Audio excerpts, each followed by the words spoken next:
Today, I would like to talk about the responsibilities of any manager in one organization. And when talking about one new subject, it's never a bad idea to look at what the leaders in the industry do and try to see where we are compared to them and how we can benefit from what they are doing. So I would like to put an example of how Google approached this subject. Google is not only the global IT leader in the industry, but is also leader at how they manage people.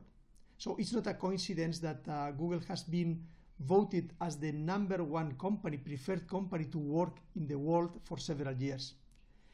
And they have even appointed a figure in the company that is called Chief Culture Officer to maintain or to be sure that their core values are maintained in whatever they do. So they have been thinking a lot about how they can train and make their managers perform better. Their first big project, base project in that area, is called Project Oxygen that they did in 2008.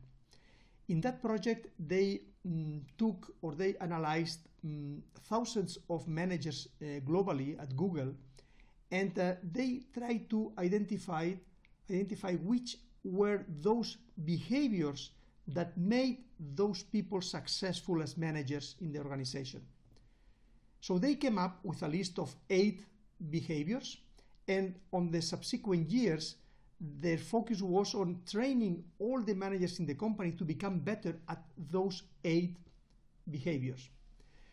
So fast forward to today, Google has identified 3 key areas of responsibility any manager should have in the organization. Let's review these 3 key areas of responsibility. Area number 1, any manager should lead the work they do in the company. By leading the work, I mean they should align their team around the goals. They should guide their team's work to achieve the best results.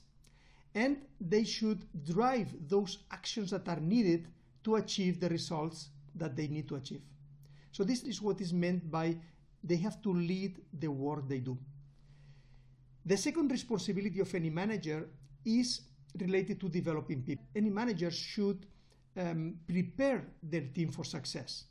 They should help them grow professionally and personally.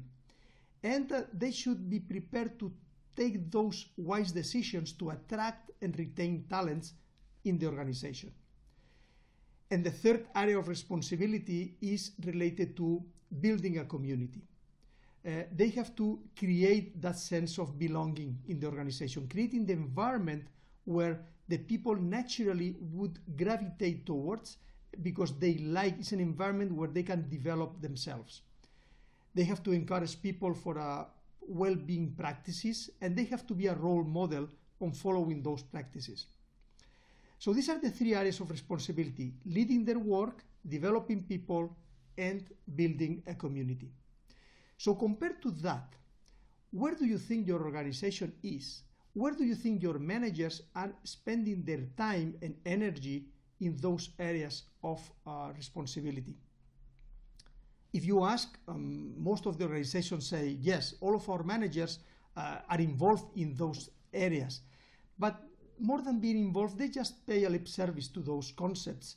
Because if you take every manager and you analyze their, let's say, weekly calendar of activities, you will see that they are almost exclusively involved in the responsibility number 1, that is attending meetings, creating results, driving actions, analyzing KPIs, and while the responsibility number 2 or number 3 fall down their priority list.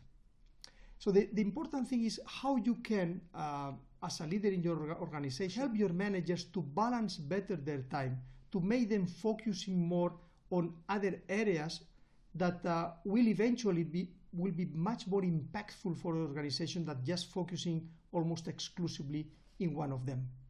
So that holistic approach on the manager's development is a core theme in our Lead Up leadership coaching program. if you would have more questions, comments, or you would like to have a deeper conversation on these subjects, please go ahead and schedule a call with me, and we'll have time to go over that. Thank you very much for listening today. Take care.